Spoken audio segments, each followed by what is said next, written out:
هتقولي يعني الشقه دي تخشها مرتين في اليوم؟ تشرق تطلع في الاوض وتغرب كمان تعدي على الاوض. 5 غرف كلها بتشوف الشمس. على فكره مش الشقه دي، البيت كله كل شقه بنفس الستايل ده، بنفس ان الستايل، الشمس تدخل وهي بتشرق وهي بتغرب، ومعمول حساب الهواء عشان الاوض دي يبقى ليها شمس والاوض دي يبقى ليها شمس، كله معمول حساب كله. لا وكله لا ده مش مجرد تشوف البحر وبس، ده معمول حساب كمان نظريه الضوء والهواء.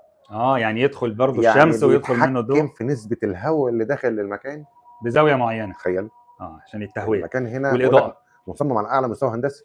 الشمس تخش شروق وغروب لكل الغرف، تشرق تطلع في الاوض وتغرب كمان تعدي على الاوض. 5 غرف كلها بتشوف الشمس. نظريه الضوء والهواء هنا والتوزيع الدخول والخروج محسوبه، كل حاجه محسوبه.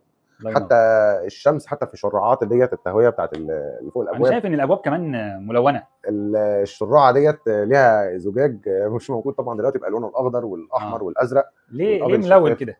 لعكس الضوء، عشان الضوء ما يعكس فيها او ضربه الشمس تعكس فيها تدخل الاضاءه ملونه تدي لك اللي هو الضوء اللي هو الناعم، اللي هو الحاجه اللي ما تجهدش العين، زي ما بتولع لمبه سهاري دلوقتي او حاجه. اللوكاندا الحمراء في الماكس من حوالي 200 سنه كنز من كنوز اسكندريه ومقفول عليها اسرارها، واحنا النهارده قررنا ندخل مع حضراتكم ونشوف الاسرار دي. تابعونا علشان تشوفوا بقيه الاجزاء والاسرار من داخل اللوكاندا الحمراء وحجره الملكه نازلي. اخوكم مراد محمود.